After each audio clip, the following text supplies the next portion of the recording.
Então, a CPMI, a CPI é um campo fértil para a gente entender política, para a gente estudar política, sabe? Para a gente avançar nesse entendimento do que é essa engenharia política, essa ciência política. Então, eu estabeleci o debate hoje sobre nesse tema.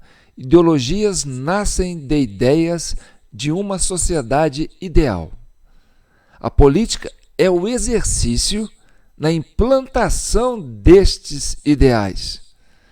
Trata-se de uma guerra não convencional na construção da narrativa que se impõe como verdade, estabelecendo regras jurídicas para a sua observância. Profundo isso? Tá, então nós vamos usar como material para a gente trabalhar nisso, né, a oitiva do coronel Jean, que aconteceu na CPMI, né, essa semana, não sei, acho que hoje acho que foi essa semana, né, não sei se foi ontem, anteontem, tá, é porque eu estou muito atarefado aqui. Então, esse coronel foi encontrado um diálogo dele com o coronel Cid, que está preso, né? O diálogo estava no seu celular, então uma troca de diálogo do WhatsApp, e esse coronel foi chamado para dar explicação. Coronel Jean é um exemplar profissional, sempre um número um, né? Nos seus cursos, né, no seu trabalho como militar. Então, é um expert nessa área militar e que apareceu no celular do Cid, né, um diálogo que falava sobre intervenção, mas não a intervenção de golpe, sabe? Era realmente a intervenção que era o GLO, né, que era aquilo que os patriotas estavam pedindo na frente dos quartéis, né?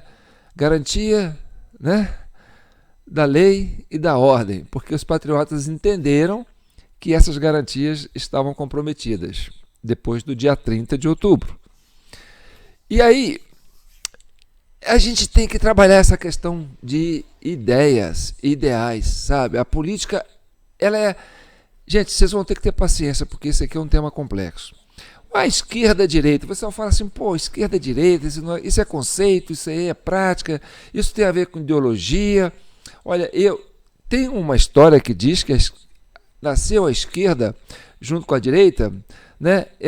Uma assembleia que tinha aí o pessoal que sentava na direita e o pessoal que sentava do lado da esquerda, e aí o pessoal da esquerda foi entendido como socialista, né? Como, né, essa questão do comunista, e o pessoal da direita, né, como liberal, como capitalista, enfim. Mas aí, se você olhar na prática, sabe, você tem a direita e você tem a esquerda. Na prática, né, a sociedade é destra. Eu sou canhoto, mas a sociedade é destra. Vamos entender dessa forma. Qual que é o papel da direita, da mão direita, né? Da mão direita no corpo humano? A mão direita é a que produz, é a que tem habilidade, é a que tem capacidade né, de operar as máquinas, de estabelecer os contatos, né, tudo. A mão direita, ela predomina. A mão esquerda, ela não tem essa habilidade. Ela tem força, mas não tem essa habilidade. Então, ela vira uma auxiliar da mão direita, tá certo? Eu, no caso, sou canhoto, mas vamos supor aqui, ó. Eu vou pegar uma furadeira para furar um buraco na parede. Eu vou usar a mão direita, né, para manipular a ferramenta, e vou usar a mão esquerda para dar apoio. Então, a mão direita é a mão que tem habilidade, que tem a produção. A mão esquerda é a mão que não tem habilidade e que apoia quem produz. Então, no campo da direita e da esquerda, você vai ter esse paralelo. Quer dizer, a direita produz. A direita tem essa dinâmica. A esquerda, ela não tem essa habilidade, mas ela se apoia. Mas você precisa da direita e da esquerda, né? O braço direita e esquerda tem que ter as duas convivendo para você andar, para fazer as coisas. A direita sem a esquerda, uma mão só te limita muito, tanto a esquerda como a direita. Se você perder uma dessas mãos, você fica capenga, tá certo? Mas agora, no campo prático, né? O ideal da direita é produzir muito para satisfazer o corpo. Quanto mais a direita produz, mais o corpo vai ser beneficiado, tá certo? A mão esquerda não tem essa habilidade de produzir, mas ela quer participar, entendeu? Ela quer participar. Ela fala, olha, vocês não fazem tudo sozinhos, vocês precisam da gente. Então, de uma certa forma, a mão direita quer estar se colocando dentro do processo. E aí você tem uma coisa, a mão direita produz e a mão esquerda não produz muito, tá certo? Mas aí o que é a ideia da mão esquerda? Olha, vamos igualar isso aí para ficar igual? Eu quero produzir o mesmo tanto que você e quero ganhar o mesmo tanto que você. Aí a mão direita vai falar assim, pô, então eu não vou conseguir fazer tudo que eu sei fazer, porque eu vou ter que deixar você fazer um pouco. E a mão esquerda vai falar assim, olha, eu vou fazer um pouco do que a mão direita faz, mas eu não sei fazer como a mão direita faz. Então você vai ter uma queda de produção, tá certo? E aí tem essa ideia de que o socialismo ele enfraquece a economia. Por quê? Porque você limita as duas partes, tanto a direita como a esquerda, tá certo? Já o capitalismo, não. A direita trabalha, então ela vai correndo, vai trabalhar. A esquerda pega a carona, entendeu? E o corpo ganha. Enfim, agora vamos colocar isso no campo das ideias. Vamos vender isso para a sociedade, tá certo? Então, o pessoal fala assim, olha, tudo isso aí para chegar nessa oitiva do Coronel Jean, tá certo? Já perdi o papel aqui, ó. Então, Coronel Jean, tá aqui. Deixa ele aqui, senão eu sou ruim para nome. E aí você tem essa narrativa, né? A esquerda quer convencer o corpo, que é a sociedade, né, de que ela tem que ser a coordenadora de tudo, ela que tem que ser a coordenadora. Só que, como ela não tem habilidade, ela vai fazer tudo atrapalhado. Então vai cair a produção do corpo. Mas ela quer fazer, ela quer vender essa ideia. A sociedade, o corpo, de uma forma geral, ele vai rejeitar essa ideia. Fala assim, pô, essa ideia não é boa para o corpo, quer dizer, não é boa para a sociedade. A gente sabe que a esquerda tem, né, a sua limitação, ela não tem habilidade. A direita que tem habilidade, deixa a direita produzir. Tá? Mas a esquerda quer se colocar. Então, ela tem que fazer uma narrativa para convencer o corpo, quer dizer, convencer a sociedade que é ela que sabe fazer as coisas acontecerem, entendeu? E aí ela constrói uma narrativa para convencer a sociedade. Ou seja, para convencer alguém, você não tem que dizer o que a pessoa precisa ouvir, mas o que ela quer ouvir, entendeu? Aí vem o ar da persuasão. Então, a esquerda tenta persuadir o corpo, quer dizer, o corpo social, vendendo, né, uma narrativa que vá convencer a sociedade, né, o corpo social, de que a ideia dela é a melhor. Então, embora ela saiba que vai ter essa dificuldade, ela se adapta ao seu discurso para falar para o corpo, ou, né, para a sociedade como um todo, aquilo que o corpo quer ouvir, que a sociedade quer ouvir. E a partir do momento que a sociedade acredita, é seduzida por essa narrativa, a esquerda assume o controle. Então, quando ela assume o controle, ela tem que se adaptar, entendeu? Para fazer o corpo funcionar. E aí, ó, fica o corpo capenga, entendeu? Por quê? Porque ela não tem essa habilidade da produção e ela quer forçar a direita a produzir, ela joga a direita para baixo e aí fica esse embrólio aí. Tá, agora vamos na questão da política. Se a esquerda tem essa dificuldade de convencer o corpo, a sociedade, né, de que a sua proposta é ideal, ela tem que trabalhar o quê? A narrativa. Então, qual que é a ferramenta dela? A mentira, tá certo? Já a direita tem que convencer o corpo, falar assim, não, gente, presta atenção, a verdade é essa, eu que tenho a habilidade, eu é que faço a produção, eu é que tenho a capacidade. A esquerda pode ajudar, ela fica, né, como apoio, mas nós é que fazemos. Tá? Então, o corpo sabe, né, que precisa da direita produzindo, porque é ela que tem a habilidade. Mas a esquerda quer convencer o corpo de que ela que tem a habilidade. Então, a esquerda trabalha com a mentira. E a direita tem que trabalhar com a verdade. Quando a direita entra no discurso da esquerda, tenta vender uma mentira, aí, meu amigo, ela cai por baixo.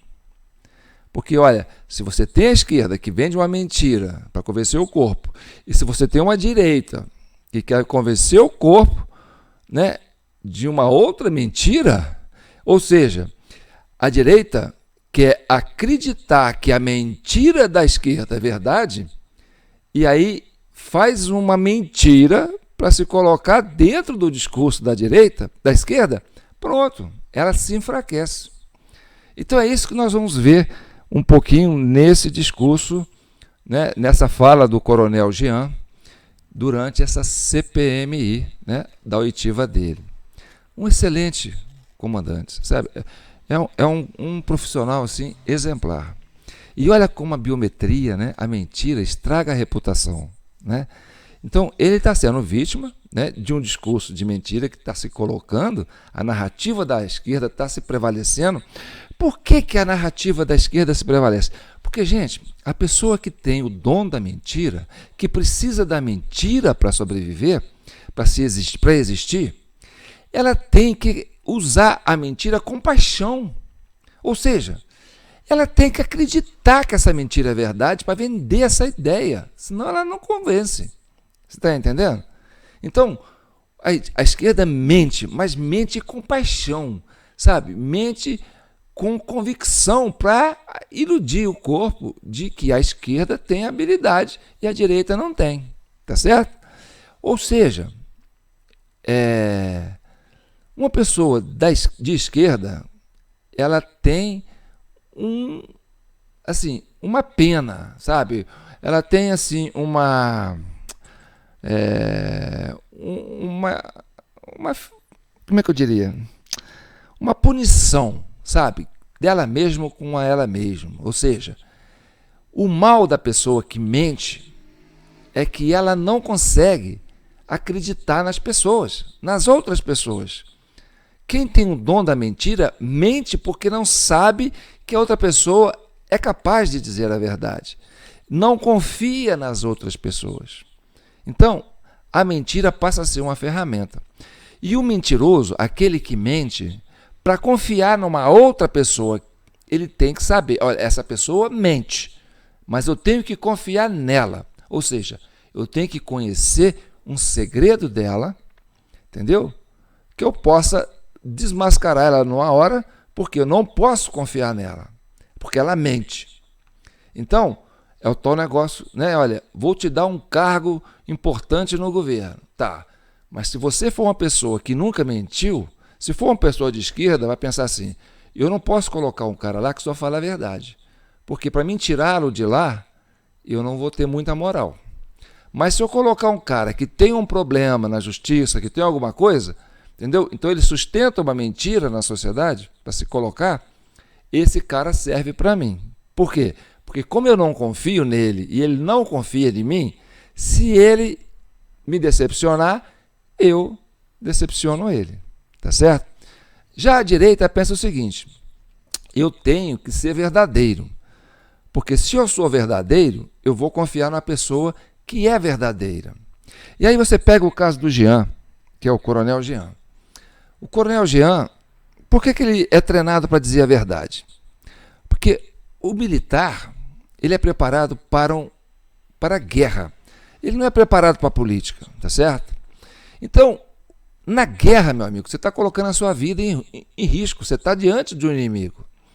E o inimigo quer tirar a sua vida. Então, se você tem você está ombreado com um parceiro seu, você tem que confiar nesse parceiro, que esse parceiro é a proteção da sua vida e você é a proteção da vida dele. Então, se você está cercado de inimigos, você dá as costas para o seu, né, parceiro, você vai ombrear com ele e você vai cuidar da retaguarda dele e ele vai cuidar da sua retaguarda, quer dizer, da sua vida. Entendeu? Então, o militar é treinado para esses extremos. Ele não é treinado para essa guerra, né, híbrida, essa guerra de narrativas, essa guerra não convencional. Ele é treinado para a guerra bélica, tá certo? Quando a guerra convencional fracassa, aí nós vamos para o convencional, para o lado primitivo. É o que está acontecendo na Europa agora, entre Ucrânia e Estados Unidos, tá certo? Então agora nós vamos começar esse debate para vocês entenderem do que eu estou falando na prática, tá certo? Porque a CPMI é um grande laboratório, né, de ciência política. Então vamos lá. Vamos trabalhar aqui. Olha, agora eu vou ter que buscar o vídeo aqui, que eu coloquei ele. Só que eu entrei antes de colocar ele. Está aqui, ó. Então, como é que a mentira e a verdade agem dentro do contexto político? Vamos lá.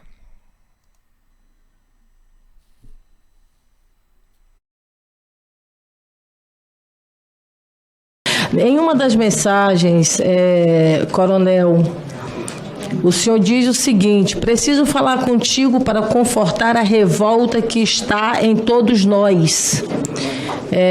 O senhor fala, portanto, da revolta, naturalmente, aqui já após o resultado do processo eleitoral. E aí o senhor cita todos nós. Quem mais? Quais outros colegas, por exemplo, do Exército, que compartilhavam juntamente com o senhor desse sentimento de revolta? Senhora senadora, essa revolta, todos nós brasileiros, todos nós brasileiros. Eu vou explicar para a senhora por quê.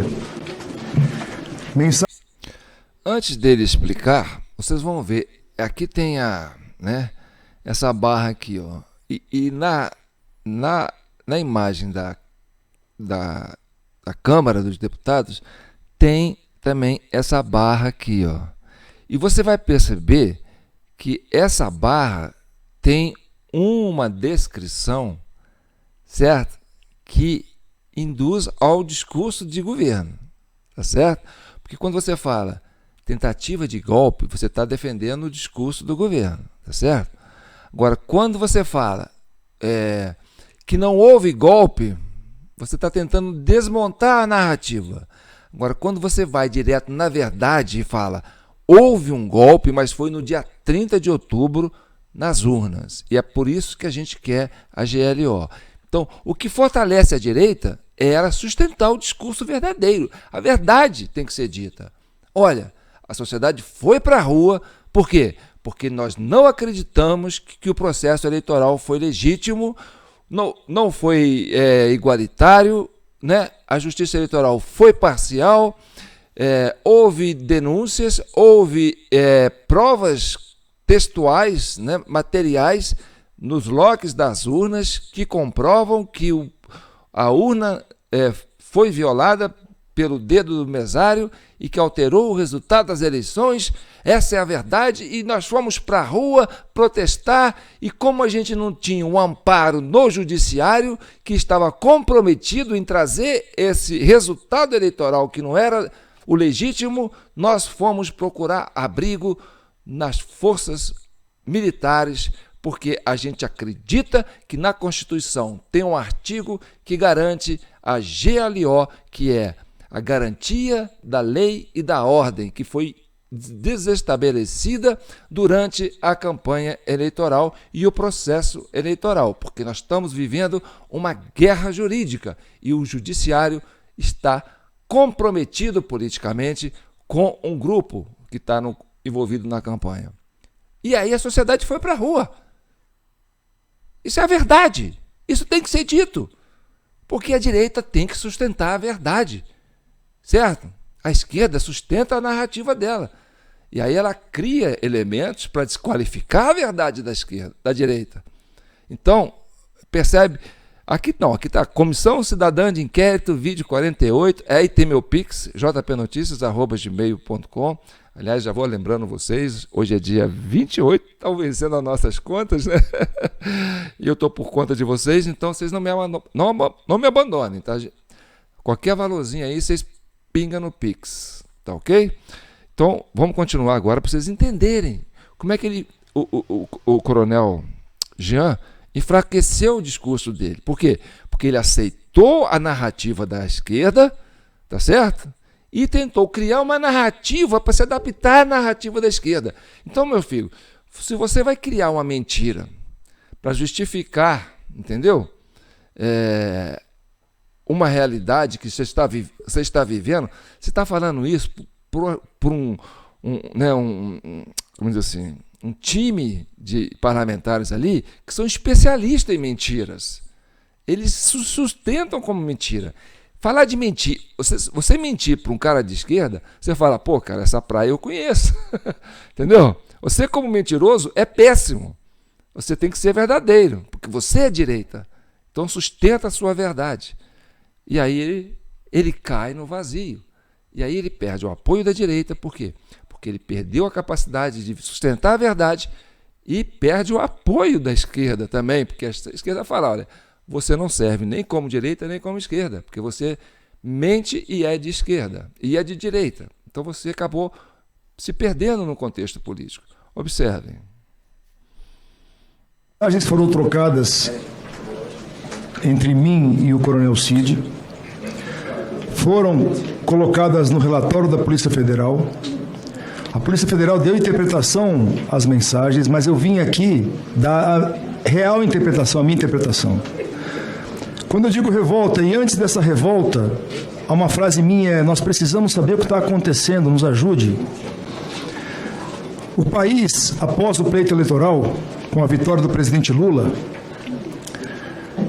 gostemos ou não, o país passou a ter ideias antagônicas. Havia dois grupos disputando, uns acreditando que a eleição foi legítima, outros não, mas as pessoas foram às ruas, foram à frente dos quartéis para pedir intervenção militar, as pessoas estavam insatisfeitas, e aquela comoção do país todo dividido, e não eram só as pessoas que estavam nos quartéis em todo o Brasil, era a sociedade brasileira dividida, em opiniões acerca de o que vai acontecer, o que vai ser agora, como foi o pleito. Então, isso tudo, a gente vendo aquelas pessoas, a insegurança trazida por aquilo, que podia levar a alguma convulsão social, alguma revolta, algum problema na segurança, foi o que eu falei, porque as pessoas estavam querendo entender como é que aquilo terminaria, como é que aquilo seria dissipado. A ideia minha, desde o começo, desde a primeira mensagem com o Tenente Coronel Cid, foi que viesse alguma manifestação para poder apaziguar aquilo e as pessoas voltarem às suas casas e seguir a vida normal. Essa manifestação da parte de quem? Que houvesse alguma manifestação para apaziguar os ânimos, da parte de quem? Então, da parte do governo naquela época formado, essa é a minha opinião. Do ex-presidente Bolsonaro? Sim, a minha intenção, o ex-presidente Bolsonaro, ele tinha uma liderança sobre a população, pelo menos seu eleitorado. O presidente Bolsonaro, após o resultado das eleições, houve uma iniciativa de paralisação de caminhoneiros no país, em vários estados. E o presidente Bolsonaro solicitou a todos eles que cancelassem, que impedissem aquilo. Eles voltaram ao trabalho e desimpediram, liberaram as rodovias. Então a minha intenção sempre foi alguma atitude daquela época do presidente para que aquelas pessoas que estavam há quase um mês, porque a primeira mensagem foi trocada dia 30 de novembro, isso, voltassem às suas casas, voltassem à normalidade. O Brasil precisava progredir, o Brasil precisava ir, o Brasil precisava avançar, voltar à sua normalidade. Essa foi a minha intenção. Mas convence o presidente a salvar o país, o senhor pediu. E o presidente não foi convencido de salvar o país, é isso? O senhor disse agora mesmo, o presidente não deu ordem para apaziguar o país. O senhor está denunciando o presidente Bolsonaro na sua mentira. O senhor disse que o presidente não deu ordem. Está aí, depois nós vamos ouvir. Está nas notas taquigráficas. O senhor disse: o presidente não deu ordem para apaziguar o país. E o senhor insistindo para o presidente apaziguar o país, e ele não quis apaziguar o país. Isso é as palavras que o senhor disse aqui o tempo inteiro, é isso mesmo? Deputado Rogério, isso era a minha opinião. Isso era a minha opinião. Eu acreditava que se tivesse uma ordem do presidente, como aconteceu com os caminhoneiros, certo, o país seria apaziguado. Isso é minha opinião. E o presidente não deu a ordem? Ele poderia... Ele não falou com as pessoas. Não, o senhor disse, infelizmente, está aqui então no final. Ele não deu, então. Não deu a ordem. Ele não então, falou. O presidente, olha o que ele está dizendo, é os bolsonaristas aí, ó. O senhor está vendo que o peixe morre pela boca? O senhor já ouviu esse ditado? Que a mentira tem perna curta, o senhor já ouviu? O senhor vai continuar mentindo e culpar o presidente Bolsonaro? O senhor está mentindo. Eu vou provar que o senhor está mentindo. O senhor é um mentiroso, coronel. O senhor não está tergiversando, o senhor está mentindo. Deputado, me permita dizer. Veja bem. E eu vou mostrar por quê. Deputado, por favor. Deputado Rogério Corrêa, veja bem. Nós temos aqui mantido um clima de ordem. Obviamente que o depoente está aqui prestando seu depoimento. Se essa mesa entender que ele está mentindo, evidentemente, a gente pode até dar ordem de prisão. Mas também não é dado a nenhum dos senhores parlamentares dirigir ofensas contra quem está depondo. Então, eu peço que Vossa Excelência, que é um orador brilhante, faça a sua ponderação, evitando adjetivos pejorativos, seja com quem quer que seja. Muito obrigado. Presidente, primeiro, repor o meu tempo. Eu não vou responder a Vossa Excelência por respeito, para não perder meu tempo. Mas isso não é coisa que se faça, não. Eu pediria que o senhor colocasse... Mais um minuto para o deputado Rogério Corrêa. Pois bem, então eu dizia que o senhor falta com a verdade. E vou provar que o senhor falta com a verdade. Olha o que o senhor disse para o Mauro Cid. Meu irmão, me dá um telefone, depois eu te ligo, fora do trabalho, sem esse telefone, deve estar grampeado, me dá um fixo. Por isso que eu falo do senhor mente escandalosamente. Óleo de peroba seria pouco para as mentiras que você está falando aqui na comissão. E eu não dou a parte para esse sujeito aí, não. Mas o senhor disse, Sidão, pelo amor de Deus, cara, ele dê a ordem que o povo está com ele, cara. Se os caras não cumpriram, o problema é deles. Acaba o Exército Brasileiro se esses caras não cumprem a ordem do comandante supremo. Como é que eu vou aceitar uma ordem de um general que não recebeu, que não aceitou a ordem do comandante? Pelo amor de Deus, Sidão, pelo amor de Deus, faz alguma coisa. Convence ele a fazer. Ele não pode recuar agora, ele não tem nada a perder, ele vai ser preso. O presidente vai ser preso. E o pior, na papuda, porque até isso, aquele filho da puta quer tirar dos caras, o senhor escreveu isso. E aqui então o senhor fala exatamente do Alexandre de Moraes. O seu caso ainda vai acabar no Supremo, porque junto com Alexandre de Moraes vai estar com o caso do senhor. Mas o senhor continua. Então ferrou quando o Mauro Cid diz, mas o presidente não pode dar uma ordem. Vai ter que ser pelo povo mesmo. Ou o senhor está mentindo e precisa de óleo de peroba, ou não sei o que o senhor está fazendo aqui. Olha, sinceramente, eu não sou o presidente, não posso te dar ordem de prisão, mas se coubesse a mim, o senhor não sairia daqui solto depois dessa mentira, não, sabe? Aí eu entendo a fala de Vossa Excelência como a fala de um parlamentar que tem um posicionamento, ele estaria produzindo prova contra si mesmo. Então não cabe a mim fazer juízo de valor e determinar que ele está mentindo e, portanto, mereça ser preso em flagrante delito, na medida em que ele faz uma colocação para não produzir provas contra si mesmo. Então, eu quero deixar claro a postura dessa presidência. Então aqui eu vou sair um pouco em defesa do coronel, porque o coronel não foi treinado para essa, entendeu, expertise política. Militar não é treinado para política, gente. É difícil o militar se dar bem na política, né? Às vezes se dão, às vezes dão, né? Mas ele não é preparado para esse, sabe? Essa malícia, sabe? Essa turma, esse rapaz aí, ó, ele sustenta com força, sabe? Que foram os bolsonaristas que entraram nos prédios e depredaram. Sustenta com força que no dia 12 houve os bolsonaristas, foi os bolsonaristas que colocaram fogo nos ônibus. Ele sustenta com paixão que aquela bomba que estava lá no aeroporto foi colocada pelos bolsonaristas, entendeu? Quer dizer, a gente sabe, vocês sabem, né? A CPI, a CCI aqui, a Comissão Cidadã de Inquérito, está cansada de saber como é que foi isso, como é que é isso, né? Onde que está a parte infiltrada. Mas a esquerda, ela mente, mas mente com paixão. E se você passa paixão na sua narrativa, sabe, você tem um poder do convencimento. Sabe, eu não sei, olha, o maior mentiroso que eu já conheci na minha vida, né? Essa opinião minha, não sei se é a sua também, chama-se Luiz Inácio Lula da Silva. Mas o cara mente com força, eu vejo ele mentindo com força, mas ele acredita naquilo como se fosse verdade, porque ele precisa daquela narrativa para se existir como político. Então, para ele, é uma realidade. Essa narrativa tem que ser uma verdade, porque é a realidade para ele existir. Então, ele tem que ter paixão nisso. Agora, você que é da direita, você tem que ter paixão na verdade. Você tem que acreditar na verdade e sustentar ela com força para você convencer as pessoas.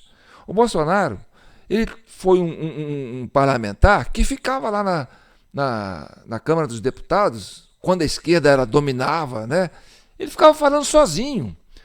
Mas ele falava com paixão, porque ele tinha a verdade dele. Ele acreditava com força naquilo que ele falava. Então é importante você ter paixão no que você defende. E você tem paixão quando você diz, olha, o povo foi para a rua. E essa paixão não é minha. Essa paixão é de milhões de brasileiros que foram para as ruas depois do dia 30 de outubro, porque entenderam que o processo eleitoral não foi legítimo. E defenda isso com paixão. Não se deixe intimidar por essa guerra jurídica. Não se abomine do seu estado normal de ser. Não, é porque nós temos lá 1.500 presos políticos, vai fazer com que você abra mão das suas convicções? Não! Você existe porque você pensa. O que você pensa tem que ser respeitado. A ideia de verdade que você tem é que houve fraude nas eleições e você tem elementos para acreditar nisso e você tem que sustentar isso. Tem que sustentar que esse processo da eleição tem que ser explicado e não foi explicado pelo Alexandre de Moraes, que não quis fazer essa revisão dos logs das urnas que foi apresentado, entendeu? Não quis discutir o problema da biometria antes das eleições, porque queria convencer você que a urna era inviolável, mas depois teve que admitir, porque a CCI impôs essa condição para o Alexandre de Moraes via público tentar defender a biometria e não conseguiu. Por quê? Porque a gente defende isso com paixão, porque a gente acredita, é a verdade. Então nós precisamos sustentar a verdade, tá certo? Existe a guerra de narrativa, existe a guerra jurídica. É um campo de batalha. É uma guerra não convencional. O coronel, coitado, é um homem de uma reputação maravilhosa, tem uma folha corrida maravilhosa, é um militar exemplar que pode estar comprometendo a sua carreira política por causa desse imbróglio. Quantas pessoas inocentes estão presas por causa desse imbróglio? Estão caçando parlamentares por causa desse imbróglio, que é o quê? Né? A falta de uma legalidade nesse país. E você denunciou isso no seu texto do WhatsApp, mas não sustentou aí.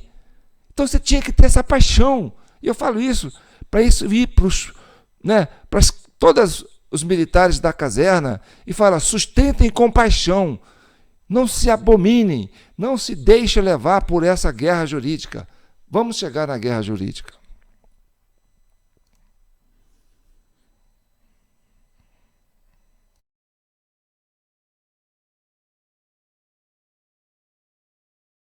Mendes afirmou que o TSE caça mais mandatos efetivos do que se fazia na ditadura.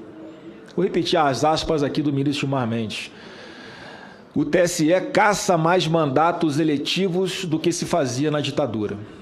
O que é que o senhor pensa sobre a famigerada prática de fishing expedition? E aqui não é nenhuma provocação, senador Everton, o termo em inglês. É uma pescaria, como chamado no mundo jurídico, onde se joga uma rede, puxa e vê o que vem agarrada nela, senador Jacques. Mesmo sem fundamento legal nenhum.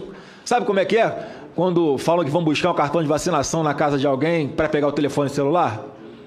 É mais ou menos isso. Passo a responder as perguntas formuladas pelo eminente senador Flávio Bolsonaro. Em relação à prática de fishing expedition, é uma prática que deve ser condenada porque o Estado não pode eleger alguém como alvo e depois buscar provas contra esse alvo. Na verdade, a atividade de persecução ela deve ser justificada na sua origem e seguir todos os ritos previstos em lei para ser legítima. Os tribunais, inclusive, têm anulado diversas investigações e processos com base na prática do fishing expedition. Então, eu entendo que não é uma prática aceitável dentro do devido processo legal. Viu, coronel? Viu o coronel Jean? Viu todos os coronéis de todos os batalhões, de todas as corporações, da Polícia Militar, da Polícia Civil, da Polícia Rodoviária? Viu? Esse é quem? É o advogado Zanin, que está querendo virar ministro do Supremo. Já virou? Então, qual foi o discurso dele? Foi defender aquilo que você quer ouvir.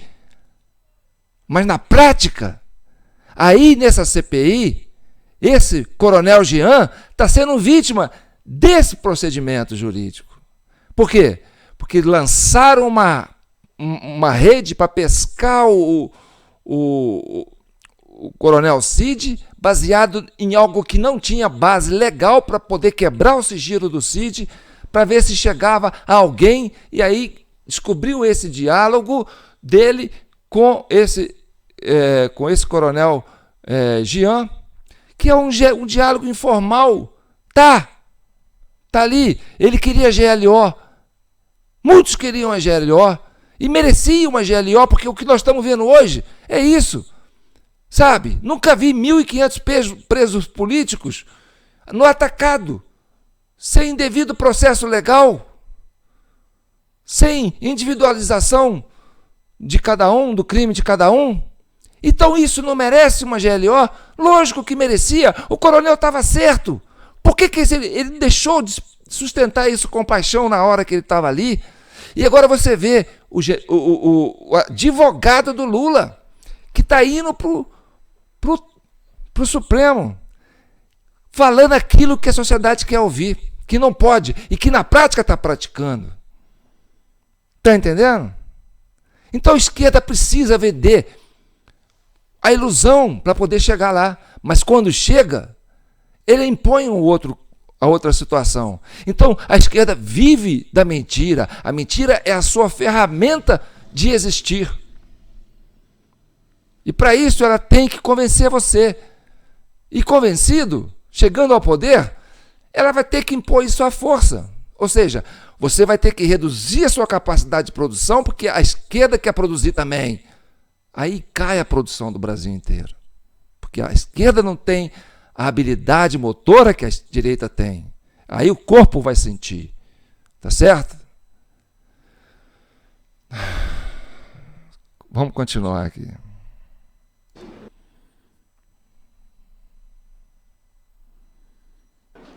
O senhor, como alguém que se antepõe duramente àquilo que é, no dizer do meu amigo senador Everton, a guerra jurídica, e obviamente todo o termo guerra ele nasce de algum milico, né? Nasceu do general da Força Aérea Americana no ano de 2001.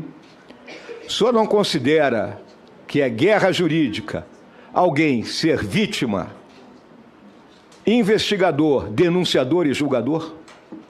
São essas perguntas, bem objetivas, doutor Zanin. E em relação à questão que foi colocada, né, sobre a guerra jurídica, eu entendo que é uma questão que pode ser analisada na perspectiva do lawfare, mas teria que ter realmente todos os elementos para verificar se estão presentes as táticas e técnicas que nós apresentamos, né, no conceito do fenômeno, mas fico à disposição também de Vossa Excelência para fazer uma análise mais concreta da situação, se isso não implicar nenhum tipo de antecipação, de análise ou de julgamento de um fato concreto. Qual é o fato concreto? Por que ele não quis analisar? Por que ele se omitiu dessa pergunta? Por que ele saiu pela tangente? Porque nós temos um caso concreto. Eu não posso julgar sobre um caso concreto porque ele existe. Ele existe. Você sabe quem existe. Você sabe onde está acontecendo isso no Supremo Tribunal Federal. Então, eu não preciso dizer mais nada.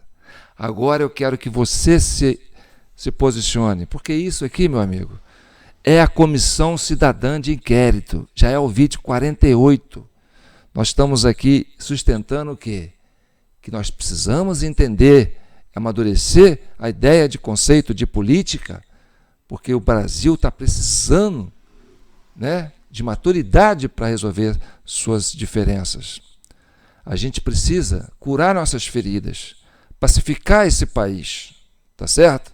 Então, se coloque no divã, fale a verdade, aquilo que você tem no coração. Fale o que você acredita, o que você sustenta. Fale com paixão, mas fale com compaixão. Você não está sendo legítimo quando você sustenta uma verdade e que exclui uma parte da sociedade de ser parte dessa verdade. Você tem que defender sua verdade com paixão, mas tem que defender para todos, não para um grupo, não para uma parte. Eu acho que a GLO era importante. Por quê? Porque o Brasil precisava passar por esse processo, entendeu? De buscar a perfeição do processo eleitoral, que não está acontecendo e não aconteceu. Defenda isso com unhas e dentes. Não vamos fugir do que é importante. E eu falo isso na CPI o tempo todo, sobre a CPMI o tempo todo. A esquerda construiu essa narrativa de tentativa de golpe, ela já deu o golpe. Então ela não quer que você toque no assunto. E aí esse coronel se amedronta, entendeu? Se sente intimidado por causa desse volume da guerra jurídica que está se impondo. Não fale a verdade, não tente discutir a verdade, porque nós estamos impondo essa narrativa porque defendemos essa narrativa com paixão. E aí uma parte da sociedade acredita porque a paixão é que comove, a paixão move corações. Então, se você acredita, se você é realmente um cara que se acha de direita, defenda com paixão o que você acredita. E fale em público, chame a sociedade, vamos discutir. Não aconteceu legitimamente um processo eleitoral, não vamos abrir mão desse discurso. Foi para isso que nós fomos para a rua, foi por causa disso que tem 1.500 pessoas presas. Então não vamos andar para trás. Não recue 1 milímetro se você quer resolver esse problema do Brasil. Não é pelo Bolsonaro, não é pelo Lula, não é pelo Alckmin, entendeu?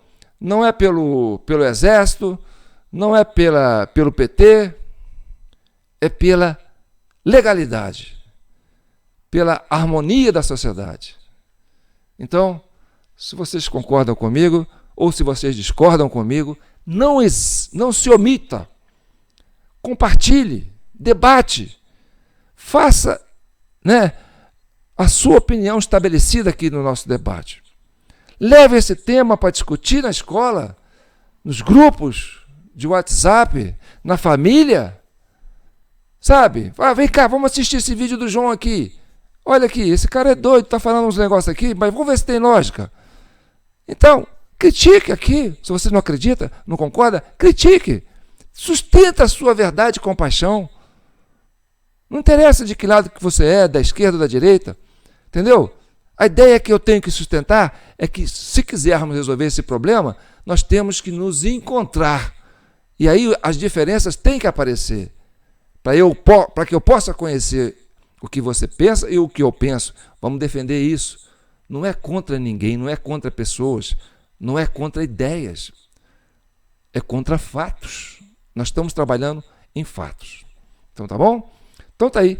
Meu Pix, jpnoticias@gmail.com. Eu sou João Paulo, falando direto de São João del Rei, a capital brasileira da liberdade. Eu moro em Minas Gerais, um estado de espírito. Então fique com Deus e que o manto de Nossa Senhora cubram todos vocês, aqueles que trabalham com a mão direita, aqueles que trabalham com a mão esquerda, entendeu? Porque para o corpo progredir e funcionar, a gente precisa das duas mãos. Agora, deixa a direita fazer o que ela sabe e deixa a esquerda fazer o que ela sabe. O corpo tem que ficar saudável a partir desse entendimento. Um abraço e até a próxima.